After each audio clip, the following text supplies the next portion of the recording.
So I think like when I did the critical experiment, I felt really proud taking pictures because I was really passionate in what I want to do. And that's why I felt very comfortable talking about it, rather than you do something that is so mediocre, then you just don't feel passionate about it. So I think the most important thing is that just don't be afraid. If you have something that you want to do, it's not just for creatives actually, even for yourself. If you want to get a hobby, just do it. You may not even realize that you might even really love it a lot, that it become your actual job itself. Yeah, ready in 5, 4, 3, 2, 1. Welcome everyone to today's podcast. This is the Let's Get Creative podcast, and I'm your host Yancong from Yancongvideos. Welcome again, and we just finished Chinese New Year. Technically, we are still in Chinese New Year. Today is the 初三. It's 初四. Oh, it's 初四 already. Yeah, 初四, yeah, correct. So I'm not very good in this, Yeah, but yeah. And we are already back to work. I hope everyone have a long, good weekend. And for us, we are back to work. And today we are very lucky to have Kok Hao from. There's a little bit background story how I know him. It's through an event, and this event is called Stories. Am I right? Like stories. It's a stories. Yeah. Stories. So basically, it's this initiative from an organization that wants to fund storytellers that really want to tell unique stories in Singapore. So they will kind of like shortlist and stuff. So we went for like this opening event. So it was very informative. There are a lot of tips and tricks being shared. Who's that guy? Nas Daily. Yeah, that's the most important guest I think everybody can remember. Yeah, he was invited and he shared like his experience through the daily vlogs every single day, that 1 minute thing that he needs to churn out, the difficulties that he met, all the positive stuff that he managed to share with us. It was very very engaging. It gives me a lot of purpose on what I'm doing like right now. So because of that, I also managed to make Kok Hao. Yep.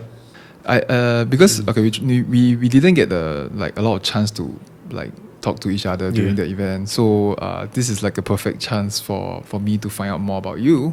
Definitely. So we will have this like introduction. So maybe you can introduce yourself, what you're doing now, and what you've been doing now, and what you have learned, like what you studied last time. Then how does 2020 onwards look like for you? So, hi, my name is Kok Hao. I am a content producer or a video editor, whatever you call me as. But basically, I do from like pre-production to post-production itself. But mostly, I've been handling quite a bit of post-production ever since my admission into diploma in motion graphics and broadcast design in Nanyang Polytechnic. So I have been doing videos ever since I was in secondary school, and I think the passion just really grew from there. And I want to do something that is very close to filmmaking, so very similar to a lot of YouTubers doing. I think really my inspiration came from Warm Food Productions. Oh, yeah. nice. So I grew up watching their short films, and even I really loved their movie as well, Everything Before Us, from them. Yes. It's really the pinnacle of their career, seriously. So judging from as an inspiring filmmaker, I think they are really the goal that I think we all should really look forward to, especially if we want to start businesses and just want to do storytelling and all this. I think they are really a great inspiration to a lot of people. Yeah, especially that. Other than that, I been doing motion graphics quite a lot, as my diploma states. I've been doing motion graphics for at least maybe 3 to 5 years already. So right now I'm doing full time as a junior content producer in a digital media agency. I handle a bit of their social media accounts, where I do the rich media content and static content as well. So mainly if you stumble upon any of the Facebook Instagram accounts where they have like all this short media posts. It's usually what I'm doing right now. Oh, Yeah. okay. But I noticed because you have two accounts. Yep. One should be your personal account at IMKH. Yes, correct. Then the other one that is called Keratoconus Experiment. I don't know how to pronounce the word. Okay, so it's called the Keratoconus Experiment. So it's actually I would say it's a photography series from inspired from my eye disease actually. Oh. So I think I told you this before when I first met up with you. Oh, I was this upfront about it.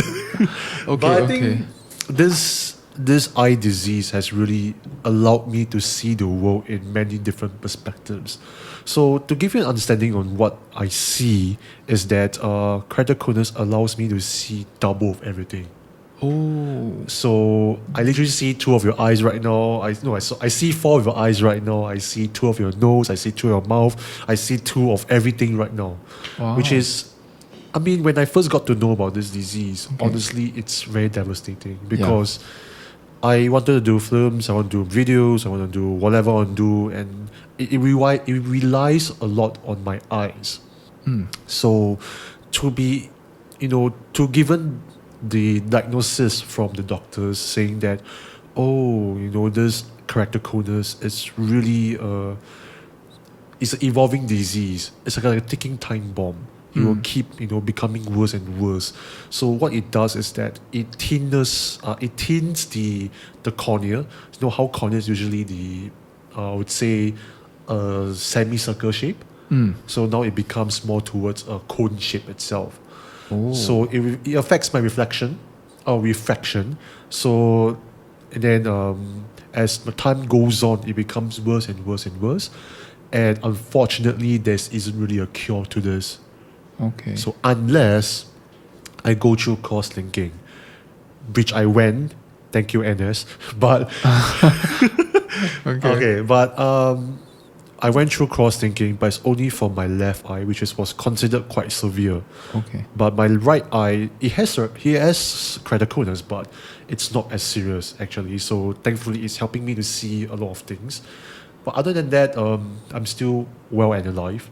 Then I realized, instead it being an obstacle to my life, why not I use it as a story of my own? So that's where the keratoconus experiment came about. And I didn't really have a fancy camera actually. So what I did is that I had my phone camera. I forgot what was my first camera first phone camera that I used for that series. I think it was a Huawei Nova 2i.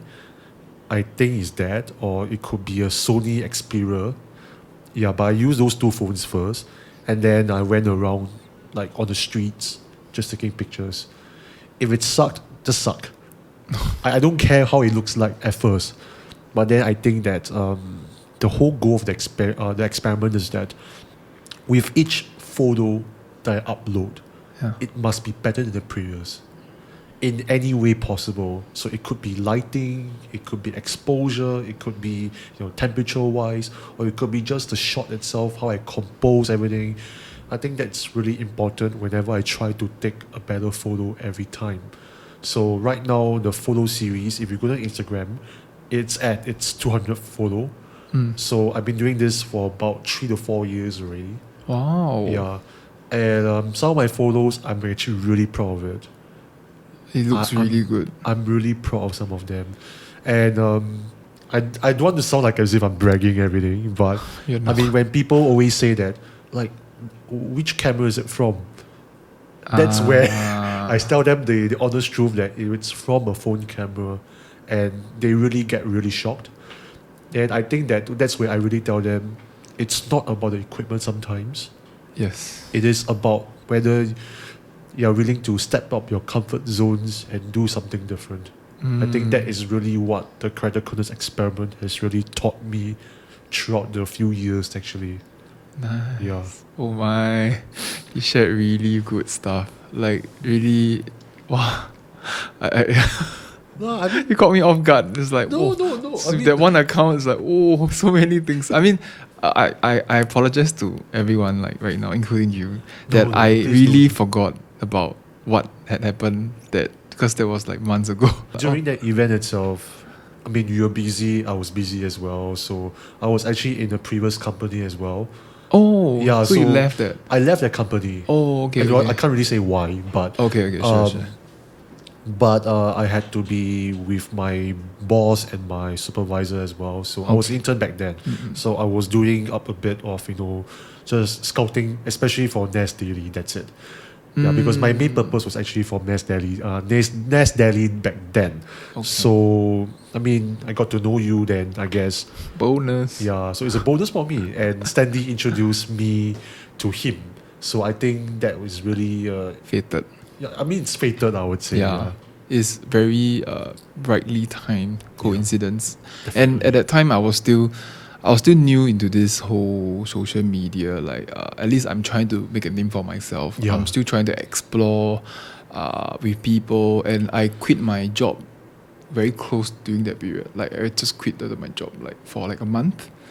Oh, So I was still quite fresh. Like I just came out from a full-time job into transition to freelance / trying to open up my own video production I thing. see. So during that time, I was like open to everyone. I'm just trying to like absorb as much as I can. As a full timer, I feel like I'm obligated to explore, to make new friends. I think I owe it to myself to really get to know the people in the industry, in and out, be it doing photography, videography, graphic designer, motion designer. I feel that I need to talk to every single one of them so that I can kind of learn from everyone, because I feel that this in this creative field, right, is really about learning. It's really to humble yourself, explore, and really knowing everybody's story to kind of like understand why they do what they do. Yeah, I agree. Yeah. I mean, what this photography series really taught me is to step down from the very beginning and learning how to be humble. So learning how to learn everything from scratch. And without this photo series, I don't think I've learned what I've learned about ISO exposure, the rule of thirds, all this. I took everything in poly for granted. So I even had a photography module as well. So I mean, I didn't really pay attention too much because I always thought that as long the photo got story, that's it. But I don't think it's just about that. Yes. You need to know technical skills as well. Yeah, in order to capture the right stories, the right angle and everything is equally important. It has to translate lah. Yeah, definitely. The story is there, but then if you don't know how to capture it properly, the story just doesn't really connect with the people that are watching it. Be it film or video or photos, I feel is equally important to know the technical aspect, but then cannot be too obsessed into the technical aspect. Because if not, you'll just keep diving into become a gearhead. Then you just get whatever that's new. Correct. Yeah, so okay, that's a very, very interesting intro. I learned a lot. I haven't started and I feel that I learned a lot. Oh my god. Yeah. Okay, so for everyone that is like telling me all the excuses, like you have no time, everything, and you can't create, then I feel like Kok Hao is the best example for you guys out there. To really don't let like limitation like stop you. Don't let gear and all the illness like stop you. Everybody can create one. It's just whether you want or you don't want. Like don't procrastinate, just do. I think procrastination is the worst disease of all disease, because really you should really find that inner voice, the inner voice that you want to create. I believe everybody in this creative field have some sort of voice that you want to create. Even you want to try you want to try podcast, right? Yes. And I think it's been spreading around, and I feel that content creation is like the next way forward for everyone. Everybody is consuming media and stuff, and I feel that it's very easy to create content now. There's no excuse for you to not create content. So yeah, this is one of the biggest takeaway. But we have to do a proper introduction, because the introduction it's way too long. Was way too dark. No, it's not dark. I would say that it's just something personal of mine. Yeah, but definitely. I have never been so shy about it. I always like to share this story to people. So it's just of me saying that, just try lah. Don't be afraid. Yeah, nothing to lose in the first Nothing place. to lose. Well, I mean, the only thing that you lose is just experiences that you have not tried before. So I would say that like the only thing you lose is just time, but at least you learn something along the way. Yes. So I mean, we can lose time, but if the journey doesn't really taught you anything, that's even more time wasted. Yeah, so just as long as you aim that you learn something every time, that's it. That's why, like I said, that with every image, I must learn something. Or at least like with every few images lah, because when I was like in my 100 plus images, I felt like I've learned something already a lot. So like I really, by the time I was reaching like around 90 plus, 100 plus, I got rid of the auto settings. Oh. Yeah, Okay. I started to shy away from auto settings. I just went through the manual settings through the phone camera app.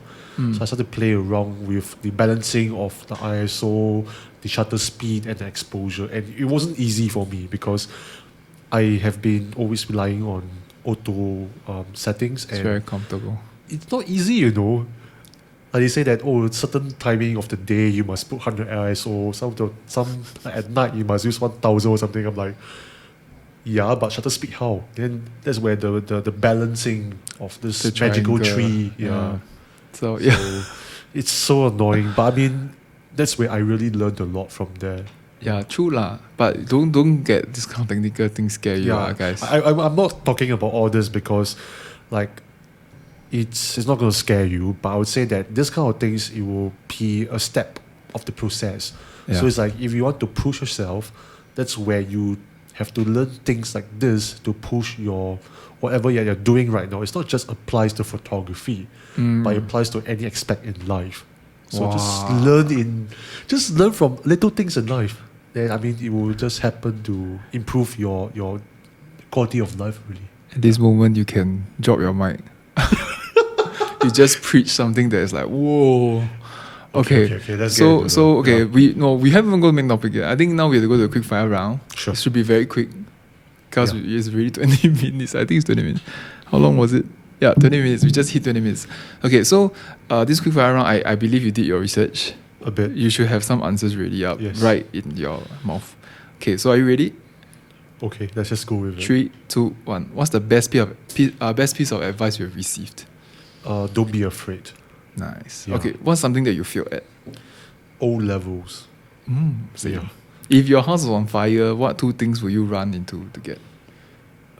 Or I had this answer in my mind, but then I changing it a bit really. Yep. So honestly, it's my smartphone and my hard drive. These two. Yeah. Okay. That's it. What's the weirdest request from a client? Weirdest request. Ooh. Tough, right?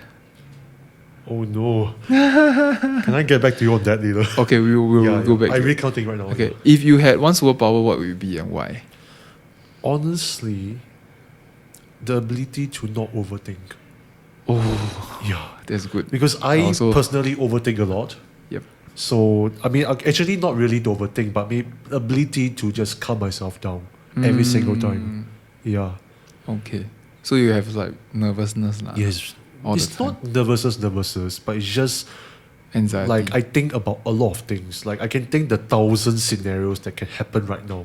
Yeah. Okay. Yeah. Actually, it's good to be like to have this problem as a producer. Yes. So that you can foresee everything that's gonna happen, so that you can prep. Yeah. If you can prevent. If you cannot prevent, then I'm not saying that reduce the like chance. I'm not saying that I can predict everything, but I would say that this ability to overthink actually helps me in predicting a bit of like what I should avoid, what I should have done, and everything. And even if I make a mistake, I would say that at least I have learned this. So it's it's another way of me screwing up.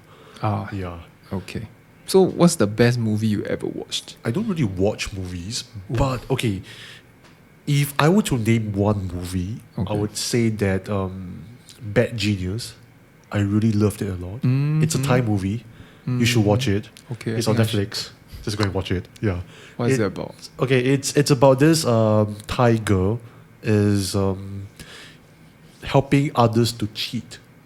Oh, Yeah. okay. I know already. I know Yes, already. helping others to cheat, and then it became a multi-million scandal. Yeah. It's like it becomes a business. Yeah, it becomes a business. Yeah, it became a business. Then she flew overseas just to take the Yes. exam, right? I watched it like a few times. And It's I really still good. think that it's the most an inspiring movie ever.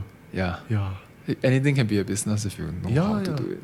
And some more, it's natural to them, so it's like why It's not? natural, Right? and I just love it how they input their Thai comedy to a point that it's not cringy, Yeah. but it really helps to supplement the movie a lot. Correct. Yeah.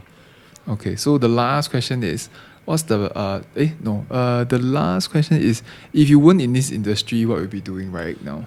Honestly, I would be a mathematics teacher, or Wow, that's could be just an instructor in general, because I just really like teaching people. Instructor as in what instructor?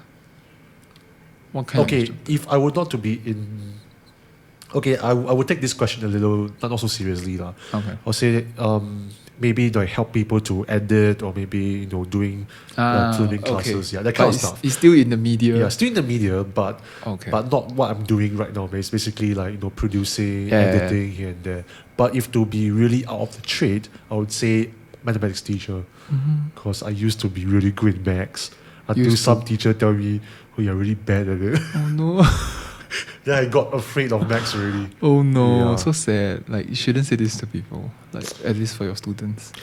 Okay, Anyway, so coming back to that question, Yes. yeah, I thought of it, Yep. but I couldn't really think one. oh, that's Um, good, man. That's a good problem. That's a good problem, actually. Maybe I've thought of one, but usually it frustrates me more than I think it's a weird request. Okay. Usually, clients like to ask a lot of very minor details, which frustrates me a lot. Yep. So it's like, oh, change this color to another color. I mean, that's not so major yet.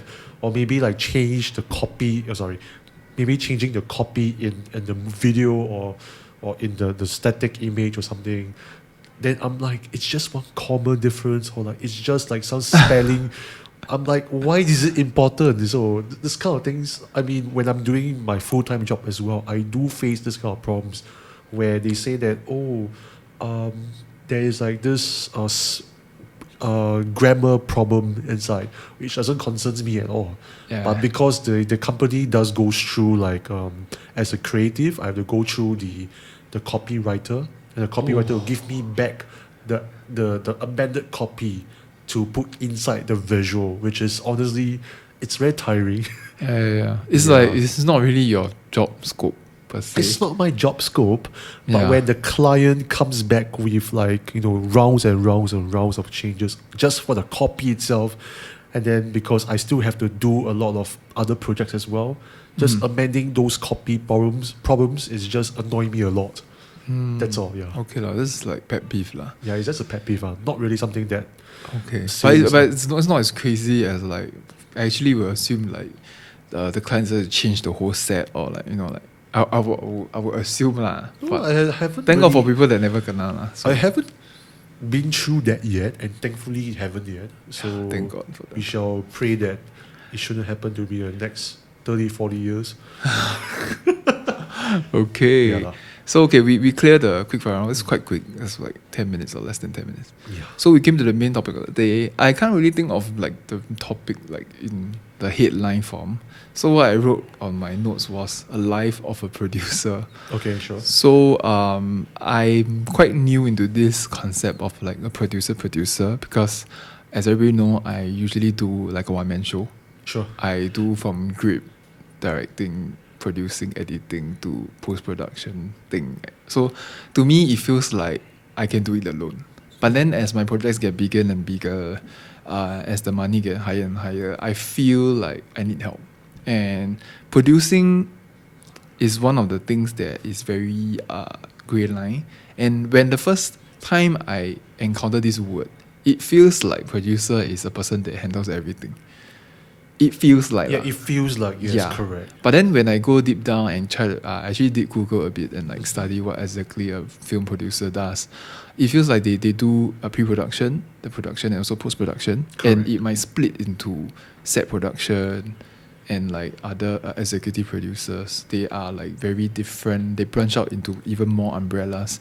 So Yes. it's not really just like one person handles all, but it can be split into a team of producers. So today we have Kok Hao that has a little bit more experience than me in terms of how of a life of a producer is.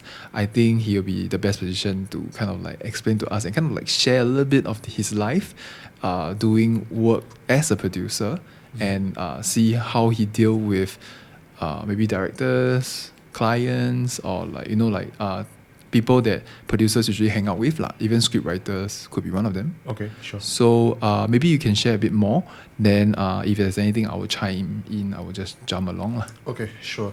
I give you two perspectives of that question that I can answer to. The first is the film industry. The second is the design industry, like the one that I'm working right now. So I will touch on the first one later on because that is more relevant to what I need to talk about. But the second one is that, right, I would say being a producer in my company right now, I would say that it has its ups and downs, definitely. So it's never easy dedicating a team.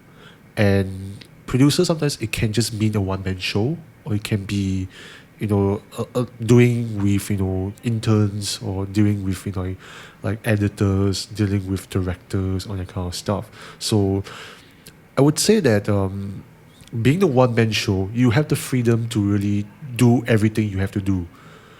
But when you have to deal with people, that's where the headache comes in. That's where I would say that you have to learn to communicate with people properly, especially ideas.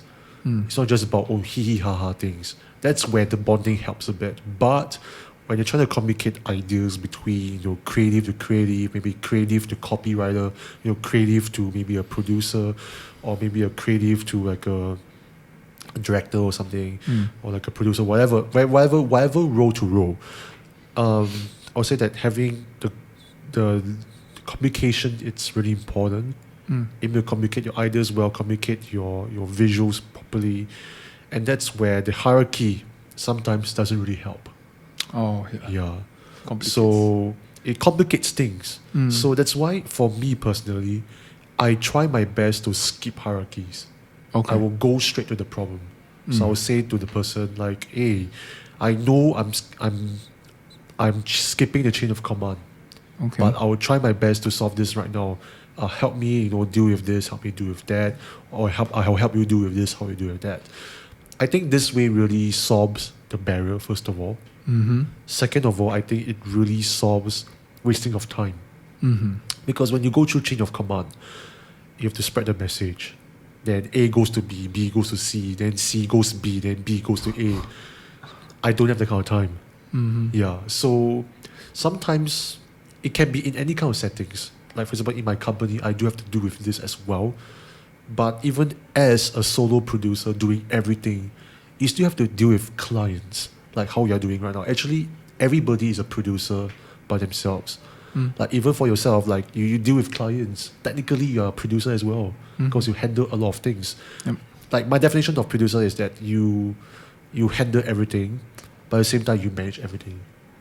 Yeah, so you manage clients, you manage equipment, you manage the team, you manage the edits as well. So basically, when you see the project from pre-production and post, that is a producer already. Yeah. To me, that's how I define it. People have different kinds of definition, and I think that is my own way of defining it. And it's never easy, doing, from the starting line to the end line. And it just really, exhausts you a lot. If you can summarize like a whole timeline from for just a generic project, what does the producer does in the pre, during, and the post? Can you do like a short timeline? Where does the producers get involved in that chain? Okay, so right now I can just describe maybe doing an animation or maybe doing a motion graphics project. So from the very first beginning is that the producer has to kind of manage the client's expectations. Mm. So understanding the project well, understanding the workflow between the company, how are they going to deliver the project from the company to the client, and how the client can receive the feedback. No, sorry, how the company can receive the feedback from the client. I think all this must be sorted out very carefully, because if we don't settle this properly, in the future there's going to be a lot of problems. Okay. Yeah. After that, that's where the pre-production happens. That's where you have to conceptualize things. That's where you have to come up with storyboards, thumbnails, timing reels, Alone? everything. No, producer doesn't really do that, but he has to manage time well, Okay. understanding where can it go wrong, Oh. and whether the whatever visuals, whatever perspective, whatever creative ideas that is coming out at that stage have to be translated well with the client. Okay. Yeah, and also if by any chance we have to find freelancers, we are responsible for that. Oh. Yeah. Wow, that's a lot. So let's say if there's a film production going on, as producers, we are responsible to source for a lot of things, from set design, props, like art itself, from talents, from lights, like cameras, orders. And if you are finding like rentals, it's even more tricky, because you have to be responsible for their whether they are not spoiled or not, because nobody wants to pay anything.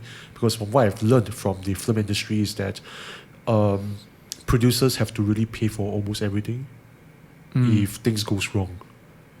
Oh, you're liable. Yeah, you're reliable. Not for the everything. company. It's another thing for itself. So Oh, I'm okay. just saying, like general the typical Okay. general thing. Yeah. So usually the producer have to really be responsible for all this. Okay. Because once again, like I said, the producer is like a prefect. It goes through every single thing. It's like you have to report to me, I have to report to you. I'm Okay. basically like I have to oversee everything. I wouldn't say micromanage, but I have to make sure that nothing goes wrong. And then basically when it goes to the production stage, assuming it's a film project, you have to make sure that everything goes on track. So are the talents coming on time? Are the food coming for the people, for the talents and everything? Are the crew coming on time? Basically coming up with the core shit, and then from there managing whether if it's gonna rain on that day, which is gonna be very important. If it rains, what's the plan B? If it's an indoor outdoor shoot, what can you do about it? So are there PowerPoints and everything? Sometimes producers, they do work quite a bit with production manager. Oh, okay. Yeah, Okay. on okay. the film Makes sense. set. Yeah. Again, like I said, this is just a very short experience of mine. I've been in the producing. I'm doing the producing role for like only 3 to 5 months, so I'm just giving out based on what I've really learned, Mhm. and because the job that I'm right now doing is quite fast paced, so Yeah. we do like a few projects per week, For sure. lah. and it's really tiring after a while. So that's why I'm just trying my best to not say too much mistakes, but I'm trying my best to lay out whatever I can. Then from there, that's where the post production happens. So from post production, like making sure the edit goes well, any visual effects, and then licensing with make sure that the comments from the client is translated well into the project itself. Other than that, you have to really, is there a premiere for the video or like an animation, or is there like anything that we need to do about it? That's where the copy comes in. That's where how do we schedule the release for it? So if it's like a big budgeted film production, find like let's say I'm doing a premiere for the movie or premiere for the film, I have to find location on where do I premiere the movie at. Is it going to be free? Do I have to Wow. sell tickets? Do I have to invite the media? It's crazy, yeah. So and then on the event itself, again, you have to make sure nothing goes wrong. Are the media really coming? Do I have to answer any questions to the media? Do I have to prepare questions for any panels? if there is a panel on that day itself. Other than that, I think that's really the finishing line. That's what I can think of for now. Okay. Yeah. So wow, you actually quite detailed because Yeah. you screen through production and post production quite well. Yes. Maybe you can share a little bit more about finances. Do you do like budgeting, or is there like any budgeting that you need to do? Not On really. the road. Based on my experiences, we have to work with the production manager quite a bit. But in my company itself, I don't deal with finances because the finances is usually my boss handle it, or it could be the project team itself. So I don't usually handle the finances. I only handling the sourcing and managing the project properly. Okay. Yeah, that's it. I handle quite a bit of that. Other than that, finances is that we have to find our way to make it no budget. Oh. Yeah, which is always the painful two words to hear. Yeah. And finding free things to do, it's not easy Yeah. because in Singapore everything's expensive. Yep. Yeah, it's crazy because all this needs time, all this needs effort, and you need to pay them to do all this. Like for example, like I was doing like a shoot itself. We want to do like a old hair salon, but the person was not very happy. He wanted us to compensate him for using 1 hour of his time to interview him, and he's using his salon as well because he's very used to being paid by the media to use his salon as like a set for many movies and also many TV series. Basically, a lot of media companies find him, and he's being used by being paid already. So we have to come to agreement that we're just doing this as like a passion project to explain and use their lingo. It's a lot of using their language. Yep. Yeah, and learning to be shameless at times. Yep. And learning not accept no. Oh. Yeah. Okay. You have to be stubborn at times, which Like, is what a producer have to do at times. And as a person that I find myself very embarrassed by saying by being rejected at times. It's not easy. It's never easy, especially when you're being rejected, especially when people just don't want to work with you, or people just have other commitments, or people have like their own reasons to say no. It's never easy to work with these people as well. So you have to be shameless. You have to find some way to not say bribe them, but I would say that maybe try your best to find a solution to it. Yeah. Okay. Okay, at least for me, once I kind of like understand what a producer does, it feels like that's what I do around 60-70% of my Yes. projects.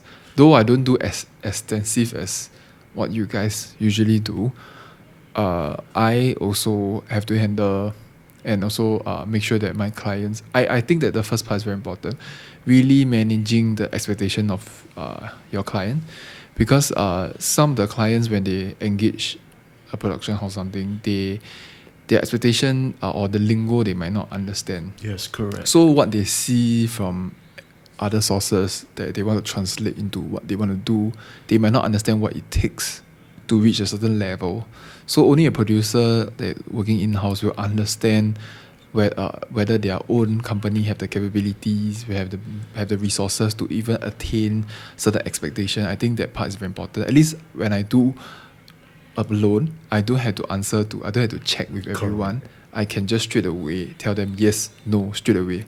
I think I've been going through that phase. So when you tell me about you have to handle A, B, C, and D concurrently, I think that part is a little bit daunting because knowing that you have to, I think it's really about teamwork If you don't gel as a team well enough, I think don't even need to talk about clients. Working as a team internally may really have some political and some conflict of interest, and just make things very difficult. Really, That's why. Yes. yeah. So when you see those movie credits, then you see like tons of like producers and Yes, there's a directors. good reason why producers are at the front, Yeah. not at the back or something. There's a lot of things that they need to do lah, but very lucky that Kok Hao managed to like explain the whole train of process. Might not be as very detailed, but it's detailed enough for us to have a glimpse of what producing does.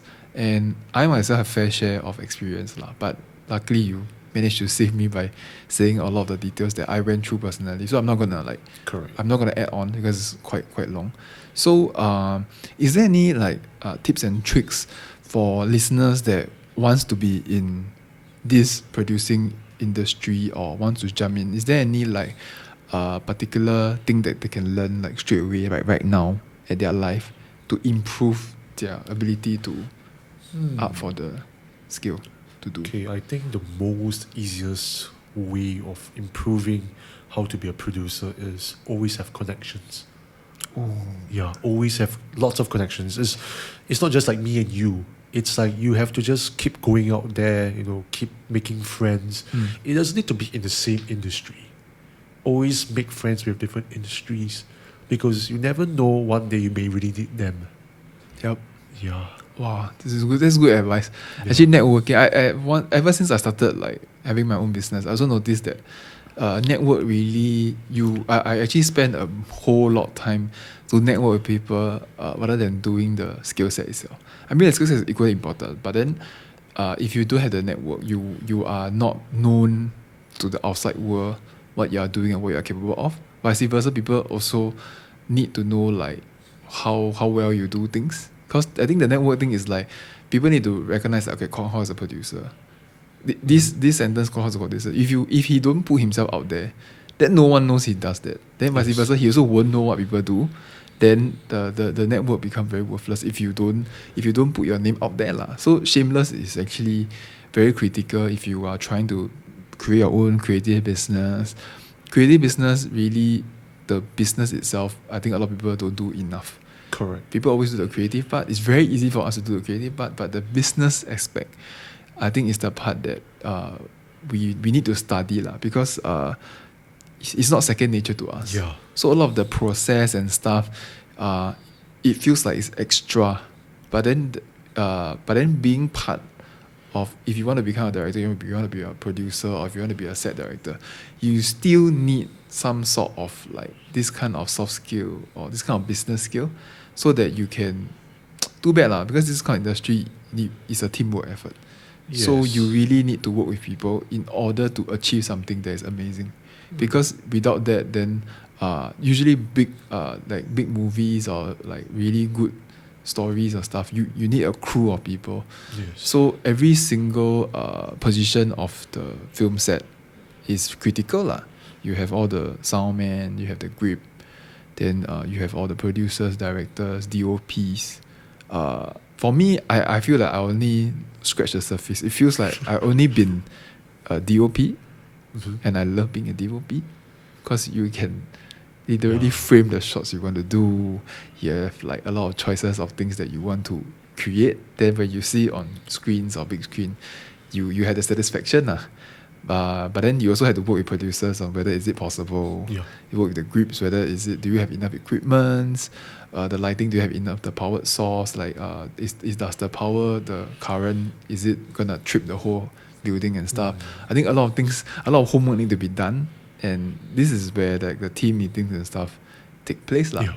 But hopefully I have a chance to work with you guys in future to like work on a bigger project. Definitely. Yeah, because bigger projects really takes a lot of effort, and when it happens and it creates something that is like wow, I think it makes everything very worthwhile. Yeah, I think I'm gonna mention this one simple point that a lot of people has been telling me about producing. Producers are the only people can tell you whether we're gonna be very ambitious or whether we can be ambitious. Yep. Yeah, it's whether will or can. That's it. Yeah. It's either the sad truth of like or the green ambitious truth. Yeah. Yeah, because I mean they are not trying to smash the vision, but they're just trying to be practical and seeing from the sources that they have, and to give you like practical answer. But of course, as a producer, part of their job is also finding sponsors lah. So and that part also is a bit tricky because also network equals to more money equals to more money to do the things that they want to do lah. Yeah, so having a lot of connections really already, you already fight the half the battle already. Yep. Yeah, so if you're able to get hundreds of connections, better than a person that doesn't know anything, doesn't know anybody, I think that is already a big advantage already. So just get as many friends as you can. Even if you're an introvert, if you're an extrovert, just go and make as many friends as you can. Yeah. Yeah, I think these are the hard truth lah. If you really been in this industry, I notice every episode I will mention like one or two hard truths that people may or may not like to know because they always see the beauty side of being in the media industry, Definitely. or just press the record button and stuff. But then you don't know right before you press the record button, there's like hours of homework that people do before they even start recording. And I think people need to know that this industry takes a long time to like at least get the hang of it. Not about mastering it, but just like getting the hang of it, like to really get the groove lah. So if what's the most passionate part of the project that you love in like the whole timeline? That I you think like just being a producer really allows you to see a lot of things throughout the entire production itself, like from pre-production to post-production, and being from a person that has a lot of not saying a lot of experience, but has experience in post-production itself. Especially when I come to post-production, the stage of it, I know I have extensive knowledge about it. So if I know that things can't go well as what I think it is, I will sound out quickly. Okay. Yeah, unlike like any producers that doesn't have much knowledge about it, like they think they have no knowledge about production itself or the pre-production itself. At least they have knowledge of that. But for me, is that my experience come from post. So editing wise, visual effects or motion graphics or compositing or maybe color correction or things, I would know a bit here and there. So I'm able to help out if I need to help out. And actually being a producer sometimes is you have to let go of your certain priorities and help them as well. Help out your teammates. picking up? Yeah, you have to assist them. And I think that it's also, that's where teamwork really comes into big play. And bonus if you have actually good, establishing relationships with your teammates. That's where I would say that's now I said, good bonding with your like whoever is working with, it's important. Yep. Yeah. If you don't establish that bond, it's really hard. Even if you are an extrovert, like I'm a bit of an extrovert, so I find it hard sometimes if I don't like the person I'm working with. I find it very hard to put my pride aside to just explain that, I need to get this thing done. Let's do this together. It's really hard because when you have this negative impression of a person or this person's negative impression of you, it's really hard to just put your pride aside to just work things out and do this. So that's why, like I said, if you could establish a good working relationship with the person, it really helps a lot. Okay. Yeah. Oh, that's a very good tip. Yeah. So for the project itself, like for a generic project, or you've been doing so like quite a bit of like projects already, right? What's the biggest mistake you ever made? Biggest mistake, I would say, is overestimating your timeline. Yeah. Wow, So- that's so true for everyone. Okay, I don't want to sound like as if like I'm the most perfect person being a producer. Like at times I do procrastinate as well. Everybody does. Yep, Let's be it's honest. very normal, Okay? yep. So I procrastinate quite a bit. And if it's me doing my own work, like sometimes as a producer I have to do my own edits as well, and I have to do my own sourcing and everything. I tend to procrastinate because I know I can manage my own expectations, and sometimes I do last minute work. Yeah, sometimes. I don't do it all the time. When I know I can do it quickly, I can do it quickly. But if I know I can do it like maybe in a few days, but I know I can rush it within like 1 or 2 days, then I will try my best to rush it lah, because maybe I have something else to do, or maybe I just want to zone out for the entire day. I mean, yeah, lah. Yeah I lah. mean, being in It's the not easy. creative industry, you really need some time to rest, lah. Yes, You cannot correct. just work. Then I think even your work will translate very badly if you don't have enough rest. Yes. It feels like you don't have the groove, because when you're doing editing, it's not like a 1 hour thing. It Yes. takes like a couple of hours, and maybe the first hour is when you really zone in. Then after 1 hour, maybe you manage to like start pacing, getting faster and faster. Yeah. But if you do half an hour, then you stop, right? I don't know. I don't know about you, but for me, if I do half an hour and I cannot interrupt it, I'll get pissed. Then I cannot. It will take longer for me to go into the zone again.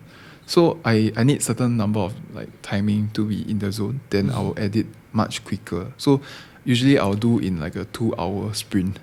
I will like get into the zone, then I'll rest, then I'll get Yeah, into I the zone have and the do it. same working style as you, but maybe for me is that my frequency is much more shorter. So like I would take like 1 hour quick edit. I would like focus really hard, and then I would take maybe like a 15 or 30 minutes break, and then I'll repeat the same process. But maybe not 30 minutes, maybe like a 15 minutes.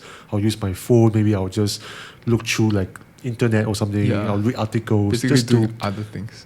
do other things. Yeah. So I mean, having short, frequent breaks really helps. Rather than you do one shot, Yep.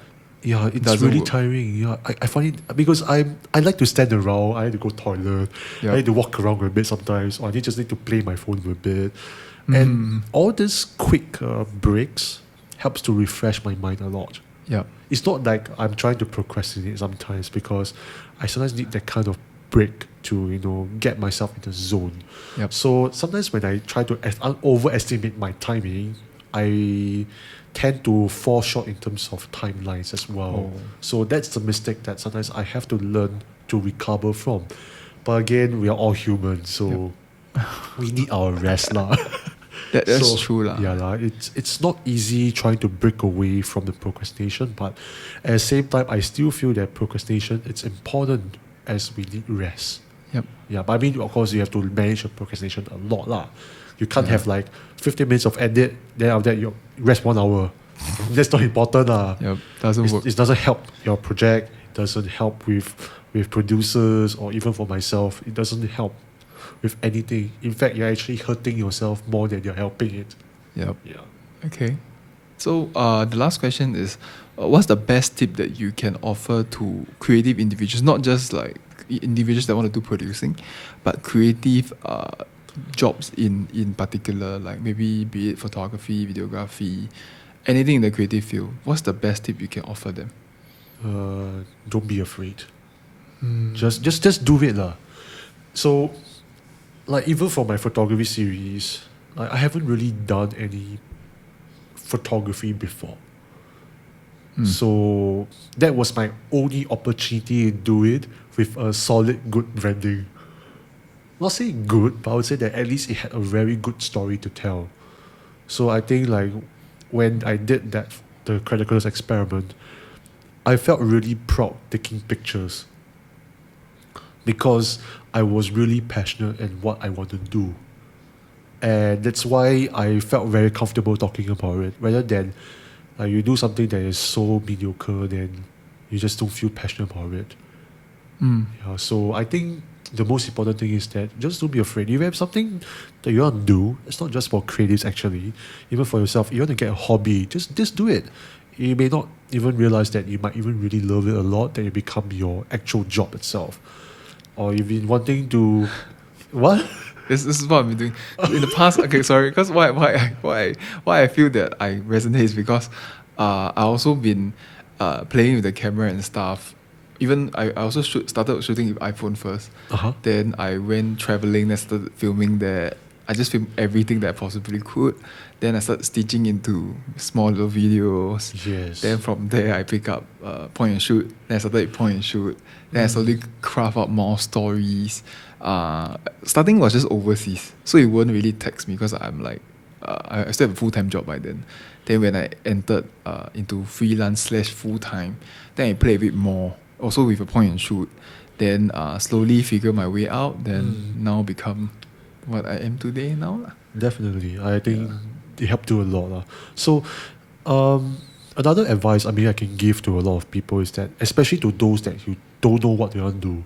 Oh, There's yeah. everybody a lot. Yep, I mean, yep. even for myself when I was young, I didn't really know what I want to do. So I would say that to a lot of people that just do a boring job. Like you hate doing that thing, do it. Oh. Yeah. So for example, right, I actually contemplated a bit. Like I want to do retail for a bit because I don't really like retail. I don't like to do F&B as well because like I get fidgety a bit. So then I tend to wander around. I tend to always forget things. So I was considering doing F&B and retail during my NS break, and after NS. So after NS, maybe because I was worried that I couldn't find a job. Okay. Yeah, because I was worried that people didn't want to find me because of my portfolio. Because I personally thought that my portfolio was a little weak. Okay. Yeah, but then thankfully somebody found me, so that it wasn't a big problem anymore. But I thought to myself, if you're doing something that it's very boring, it will encourage you to find something that you really like doing instead.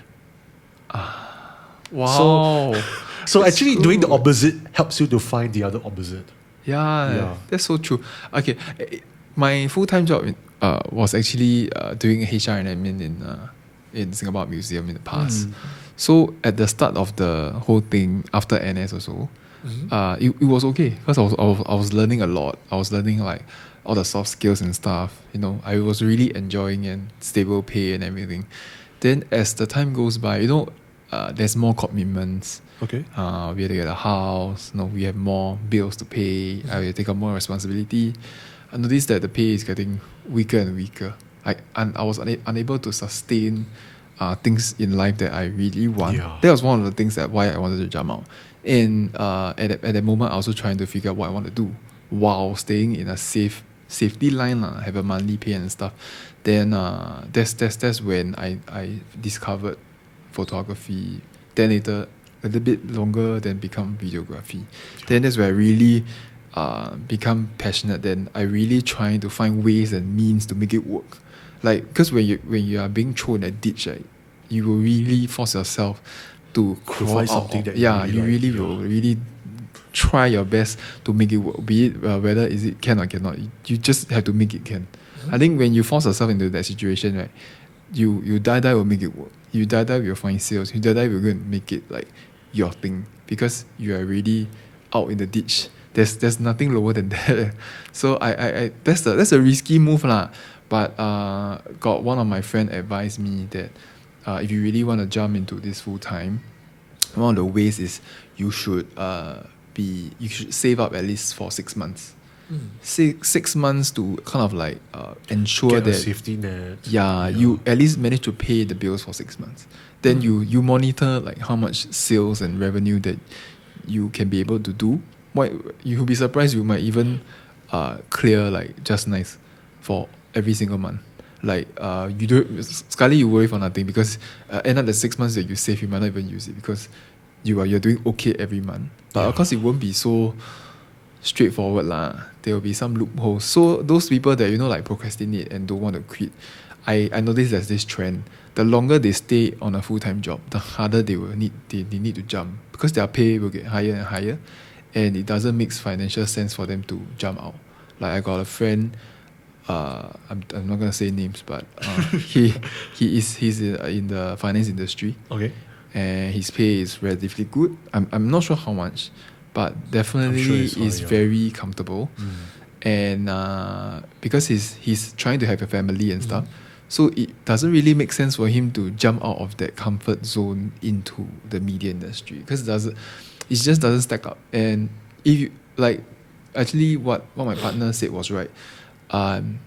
You would think that whatever you do freelance now will be like the amount of pay that you're gonna get sort of lah. But then you never incur, like if you do full time, you have more time to find sales, more time to do marketing, and in turn more time to more funds will be into your bank because you are putting in more effort. Yeah, definitely. But because starting when I do it, I always calculate. I was very practical. I was just putting it in the Excel sheet and calculate based on the freelance amount of work that I've done. But it still doesn't make sense because I'm not putting 100% into that. So that's why it will translate into that small amount. But actually, you're supposed to visualize it as a full time. So there's like that gap that people fails to see lah. Yeah, I think that's the thing that I feel that I should share lah, because I went through that. I think I'm still in the process of that because I haven't reached 1 year yet. So, but it feels like I'm doing okay. I think I'm doing okay. I think so. But that's one thing I wanted to share lah. So, today we don't have Q&A because we did that on for a previous guest. Then I don't want to do it back to back. So how do people want to like, if people want to like get to know about your works and stuff, do you have any like websites or like IG handle for them to like kind of follow your work? So right now I'm in the process of upgrading my website. Procrastinating. Sorry? Procrastinating. No. it's ongoing right now. So I'm actually doing quite a bit of revamp. But it's the current website. It's still up there. Okay. So you still can visit here and there. What's the... Okay, so just visit at lamkokhao.com. Otherwise, you can follow me at Instagram. It's IANM_KAYH. Yeah. Other than that, you can find my photography account at the Creative Corners Experiment. Yep, I'll leave all the handles and I'll leave like this chunk just to put your stuff. This chunk. Yeah. This is where the editor will see this. Which is yourself, right? Yep, I'll be looking. You had to put this here, right? I'll just add in one more. Yeah, this is just one more. Yeah, but sure. I'm also doing a bit of YouTube as well. Ooh. Yeah, but it's on hiatus right now because I'm planning some new content alongside with the podcast that I told you before already that I intend to do. So I intend to roll out together. So with the podcast, it'll be like a season 2 for that entire YouTube channel itself. So I mean, you can look through my old videos. I'm not that proud anymore already, but I mean, you can look through. Some of them I think is okay, but some of them are not really okay. But I mean, fine, just look it through. But it's the same. Just Google the same name, my full name. You will see me as well. Okay. So Kok Hao again. Yeah.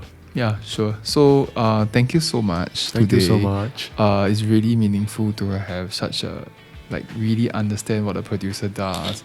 And I don't even know that the experiment IG thing was really meaningful. Yes. And it really brings out a different side of you. Yeah. So, thank you again, Kok Hao, for sharing. And anyone that has any questions, feel free to kind of leave me a DM and let me know. If you have any thoughts and ideas that you want me to implement on the show, let me know so that I can ask for my improve this show and also like ask my guests more questions that if you guys are interested to know, not just for videography and photography but also creative topics. So we will see you next time next week. Bye. Bye.